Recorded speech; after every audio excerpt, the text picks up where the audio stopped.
Recibimos al politólogo Fernando Tincopa, que es miembro del Centro WINAC, es una empresa de consultoría y de análisis político, hacen investigación de largo plazo, pero también naturalmente tiene una mirada sobre la evolución de la coyuntura, y por eso yo quisiera preguntarle cómo vienen discurriendo estas primeras semanas o meses del actual periodo parlamentario. Ha habido un gran debate en torno a la situación del señor Soto, que parece haber dominado la tormenta, tiene vocación a permanecer los 12 meses que le corresponden, pero ¿hasta dónde se orienta este Congreso con las cargas que tiene vinculadas a Soto y también con la desaparición penosa del que era vicepresidente Hernando Guerra García, que jugaba un rol importante, ¿no? Sí, yo creo que, al igual que la clase política en los últimos años, este Congreso puede estar experimentando un incremento en la tolerancia al escándalo, por llamarlo de alguna manera, porque por más hechos denunciados mediáticamente o acusaciones hacia miembros del Parlamento, el propio presidente o demás miembros que pasen por la Comisión de Ética, es muy difícil que esas acusaciones se traduzcan luego en algún efecto inmediato como una sanción, por ejemplo. Y eso es lo que eleva la tolerancia al escándalo. Los escándalos son cuestiones de días que los congresistas toleran bastante bien y que no les generan costos políticos. Si asumimos que este va a ser el escenario a futuro también en los próximos meses, es probable que solo a raíz de un hecho realmente sostenido en el tiempo y realmente escandaloso podamos ver algún indicio de sanción, pero parece que tanto Soto como los congresistas acusados actualmente no van a dejar su cargo en lo más mínimo, ¿no? De acuerdo. ¿Y cuán sólida es la, no sé si decir alianza o coexistencia amistosa entre el Congreso y su mayoría, ¿no? La mayoría del Congreso y la señora Boluarte, presidenta de la República? Yo diría que es más sólida la coalición interbancadas. La coalición con la presidenta, si bien es una coalición implícita y una de mutua subsistencia, por llamarlo de alguna manera, el objetivo principal que tiene es reducir hostilidades. Simplemente evitar confrontaciones directas o encuentros sobre cualquier tipo de eje político que pueda generarle disputas. Y eso entonces hace que el foco de la atención se centre más bien en, por ejemplo, exigir cuotas en parte del gobierno. Los ministerios y otros espacios de negociación pueden ser continuamente concedidos mientras más débil es el gobierno. No es que el Congreso sea excesivamente fuerte, es que es fuerte en relación a un Ejecutivo muy débil. Por eso es que cada vez más esta relación va a incrementar la cuota de poder y participación del Legislativo en el Ejecutivo. ¿Y esto permite prever que la señora Boluarte permanezca en la presidencia hasta el 26? De hecho, lo pensábamos hace muchos meses atrás, y después del pico de las protestas en el 19 de febrero, lo que veíamos era que, a no ser que exista un hecho, digamos, bastante criticado y mediáticamente impactante, un destape, un descubrimiento, un audio o algo por el estilo, y dado que las protestas no tienen el mismo nivel que tenían a inicios de año, es prácticamente imposible prever que este Congreso vaya por conciencia propia o por iluminación divina a rehacer sus palabras y volver a promover, por ejemplo, una moción de adelanto de elecciones o alguna cuestión que implique que ellos mismos se vean en la necesidad de autodisolverse o adelantar elecciones o perder su cuota de poder. Eso más bien han habido fricciones entre el Congreso y otras instituciones, las más importantes de las cuales es sin duda la Junta Nacional de Justicia. ¿Qué prevé usted respecto de este conflicto? Esa es la parte de la coalición más fuerte y me parece que... Más fuerte. Claro, porque los alrededor de 89 votos que se tuvieron desde el momento de la elección de los magistrados del Tribunal Constitucional, la elección del defensor del pueblo y probablemente ahora la sanción y retiro de los miembros de la Junta Nacional de Justicia. O de algunos, quizá entre, o de algunos, ¿no? También la justicia, aunque la moción habla de los 7. Sí, pero la justicia, por ejemplo, en la decisión anunciada hoy, focaliza sus críticas en Aldo Vázquez y la doctora Tello, que son dos... Es interesante que probablemente a medida que vaya creciendo, digamos, el foco de atención internacional como hubo hace tiempo o la presión hacia algunos congresistas, estos primero apunten a algunas cabezas, pero el objetivo es tener una correlación de fuerzas al interior de la Junta Nacional de Justicia lo suficientemente beneficiosa para estos grupos, especialmente para aquellos que tienen problemas con la justicia a nivel de liderazgos. ¿No? Que son bastantes, es decir, ¿Sí? y juicios que se acercan. De hecho, cualquier partido político en este momento podría estar en complicaciones a futuro por todas las sanciones acumuladas que se han venido dando, por todas las denuncias acumuladas que se han venido dando a sus líderes. El propio César Acuña, Keiko Fujimori, el mismo Cerrón que acaba de ser sentenciado. Y es probable que entonces ahora sí el eje de disputa sea el aparato judicial. Y, entre tanto, ¿qué pensar de la evolución económica? Porque los indicadores son malos, pero aparentemente, y hay algunas huelgas y algunas protestas, naturalmente, pero no parece que eso fuera un campo muy decisivo contra el gobierno. La prueba es que usted dice que el campo de batalla gira en torno a la autonomía judicial, curiosamente como Israel, ¿no? Donde antes de estos incidentes terribles, el país estaba dividido ante el temor de que Netanyahu, él mismo imputado por corrupción, quisiese subordinar la Corte Suprema haciéndola perder su autonomía. De hecho, son casos interesantes porque lo mismo sucedió con el gobierno del PT en Brasil y que terminó básicamente cooptando las instituciones judiciales. Y ahora, estamos en un proceso de transición hacia otro sistema, digamos, en el que las fuerzas están distribuyendo los espacios de poder dentro del gobierno. Y eso hace pensar que, a diferencia de antes, donde particularmente creía que había al menos algún nivel de equilibrio entre las fuerzas participantes de un mismo sector, por ejemplo, los miembros del Tribunal Constitucional usualmente tenían configuraciones bastante diferenciadas en grupos relativamente similares, 3-4, 4-3, de derecha o de izquierda, pero no una composición homogénea de los 7 magistrados de un mismo, digamos, pensamiento o línea de accionar político. Y lo que vamos a ver... no es el caso siempre, ¿no? No. Los votos no son unánimes, hay algunos que se han destacado por cierta independencia respecto de... Pero digamos que la configuración política personal de este nuevo TC es una que podría centrarse dentro de la centro derecha, incluso conservadora, con muy pocos rasgos del progresismo que podríamos ver en los otros miembros del tribunal anterior. Eso ya marca una diferencia para la mayoría de las votaciones coyunturales actuales. Entonces, probablemente lo que decía era que vayamos a ver que en este juego político la polarización haya generado que o es todo o es nada, y la cooptación se dé a nivel de institución, ya no de cupos o de participaciones, digamos, individuales, sino de cooptar la mayor cantidad de poder absoluto. Este Congreso seguramente está en esa batalla y probablemente lo de la Junta sea expresión de eso. De acuerdo. ¿Y qué decir sobre la percepción de la evolución política desde las regiones, sobre todo aquellas en las que Castillo obtuvo una alta votación en el año 21? Tengo entendido que ustedes en Huinac han hecho una investigación justamente sobre regiones, pero centrada en la prensa alternativa, ¿no? ¿Qué conclusiones han sacado de la investigación que han hecho en el centro Huinac?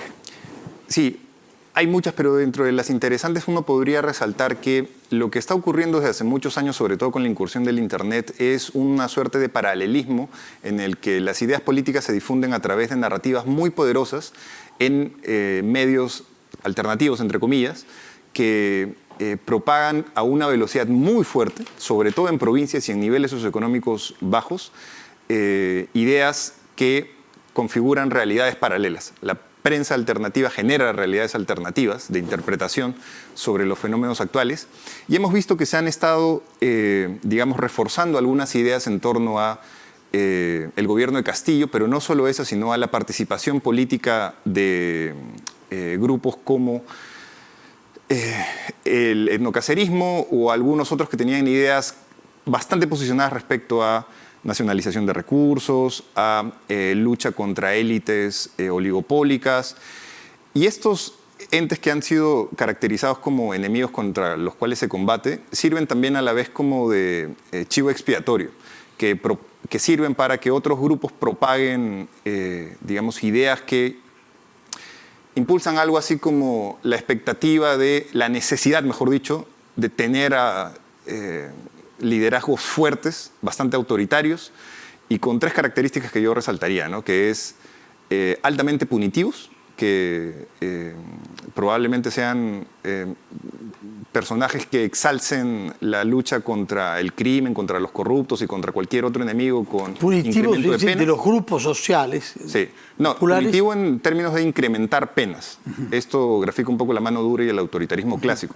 Pero la segunda característica sería una en la que estos mismos grupos incentivan o demandan una mayor participación del Estado en la economía a niveles bastante críticos. Hemos testeado algunas preguntas como, por ejemplo, el control de precios o, digamos, la estatización de algunas empresas y demás, y todas cumplen una correlación interesante, ¿no? A medida que hay menor nivel socioeconómico, probablemente esas ideas tengan un mayor calado dentro de la población. Tiene que ver también con temas de edad, con temas de género, pero la tercera y última característica, diría yo, es que es también un tipo de espacio, sobre todo en provincias, que ha propagado mucho ideas conservadoras. Y estas no solamente son... ¿Sobre qué temas? ¿Sobre qué temas? No solamente abarcan derecha o izquierda, porque el conservadurismo a nivel nacional es bastante transversal, digamos, ¿no? Son conservadores respecto, por ejemplo, a la división clara que se hace frente a el ceder a espacios como los denominados ideología de género, espacios más progresistas relacionados a comunidades LGTB, que son vistos como una amenaza por ambos grupos, los extremistas de derecha y los extremistas de izquierda.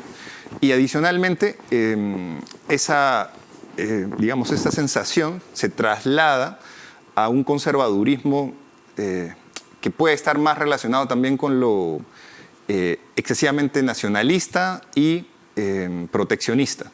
De ahí que no resulte raro, por ejemplo, que los grupos radicales, tanto de izquierda y de derecha, compartan una aversión hacia instituciones internacionales o incluso hacia las propias organizaciones de Naciones Unidas y los Objetivos de Desarrollo Sostenible, que se perciben como amenazas dentro de un fantasma de globalización. ¿Pero hay una influencia de la extrema derecha en las regiones del Perú? ¿O es más un fenómeno de Lima? Es curioso, porque Lima genera la influencia para las regiones, a diferencia de, por ejemplo, la influencia de la extrema izquierda que se genera desde las regiones. Sí.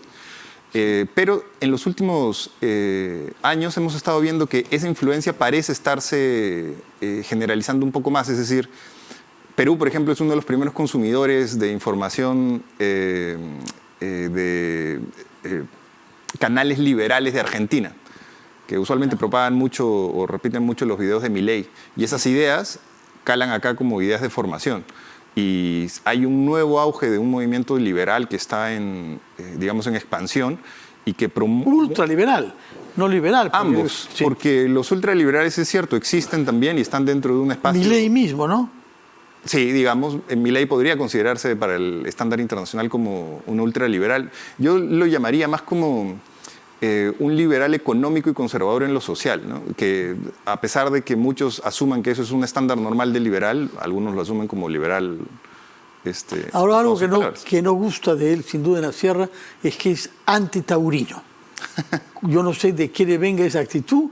Alguien le habrá dicho que en Argentina, donde no hay toros, da una buena imagen, pero eso en nuestro país es difícil que pueda ser aceptado, porque el mundo andino es muy taurino, ¿no? Claro, pero más que la aceptación a Milei es la referencia de la aceptación a las ideas.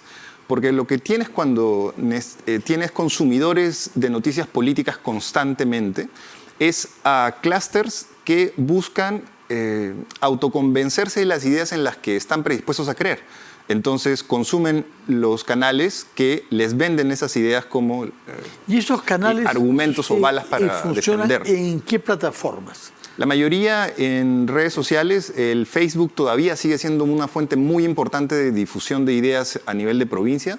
El WhatsApp, curiosamente, también, pero principalmente en provincia es Facebook, que tiene incluso un nivel de alcance similar al de la televisión.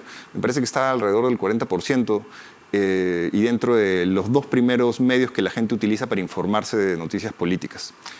TikTok, por ejemplo, si bien es muy limeño y muy centralizado todavía en algunas clases sociales, se está convirtiendo cada vez más rápido, a un nivel bastante acelerado, en la nueva plataforma de acceso a a ideas políticas. Y esto va a ser muy interesante, sobre todo para miras en las próximas elecciones. ¿Usted cree que el conservadurismo que constata existe en medios populares de las regiones concierne también a una imagen subalterna de la mujer, a una oposición a la pretensión de inigualdad de género? Yo creo que el machismo es una característica transversal a nuestra sociedad, que de por sí tiene bastante autoritario, y eso puede expresarse también en la subordinación a aquellos que son percibidos como más débiles.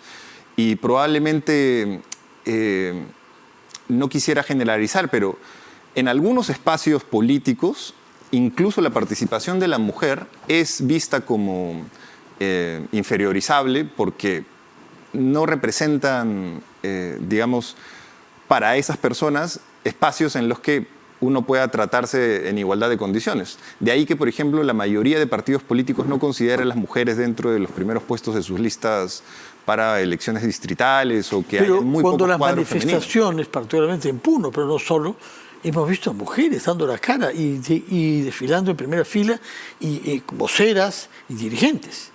Por supuesto. Y lo hacen de una manera bastante, digamos, natural. Pero de ahí a que esa participación se traduzca en representación política, hay un gran camino. Y dado que las élites de poder, los partidos políticos, son finalmente partidos dirigidos por hombres, es probable que el acceso de esa participación femenina no sea proporcional en la representación. Por eso es que hay propuestas como las de años anteriores que se vinieron dando, como la alternancia, la paridad y las cuotas, que son un paliativo, pero que todavía no han servido para cerrar esa brecha de representación política. Aún así, me parece que en regiones la dinámica que ocurre es muy distinta entre región y región. Una cosa es la situación de las mujeres en Puno, que curiosamente también son las primeras que son las que dirigen, por ejemplo, la economía familiar, o las que promueven o dirigen sus propios emprendimientos con una tasa bastante más alta en comparación a las mujeres de otras regiones. Y otra es, por ejemplo, la realidad de las mujeres en la selva y de la realidad de las mujeres en la costa. No me considero un especialista como para hablar de eso, pero es bastante evidente. Una última pregunta. La percepción de Dina Boluarte es peor en las regiones que en Lima. Sí. ¿Por qué? Sobre todo en el sur. ¿Por qué? Bueno, en el sur es un poco bastante más simple de explicar, dado que la percepción de rechazo generalizado luego de las violentas protestas y de la represión que hubo hacia esas poblaciones ha generado, digamos, daños que todavía no han sido reparados y que van a ser muy difíciles de reparar. Matar a una persona y a un familiar o a un miembro de la comunidad es algo que no se perdona así nada más. Pero particularmente en otras regiones es me parece todavía, por un sentido de desapego. De hecho, cuando preguntaban en una encuesta reciente también quién cree que gobierna el país, la mayoría mencionaba al propio Congreso por encima de la presidenta, o a Otárola muy cerca de la presidenta. Y eso refleja un poco que quizás las personas relacionan mucho a este nuevo mandato con una desconexión hacia el interior. Y pese a que la presidenta es de origen apurimeño, ¿no? Y curiosamente eso no ha servido para realzar su identidad. Efectivamente. Señor Tincopa, politólogo del Centro Uñac, muchas gracias por compartir su mirada sobre la coyuntura y por también darnos algunos elementos de la investigación profunda que han hecho sobre lo que llaman prensa alternativa en las regiones del Perú. Vamos a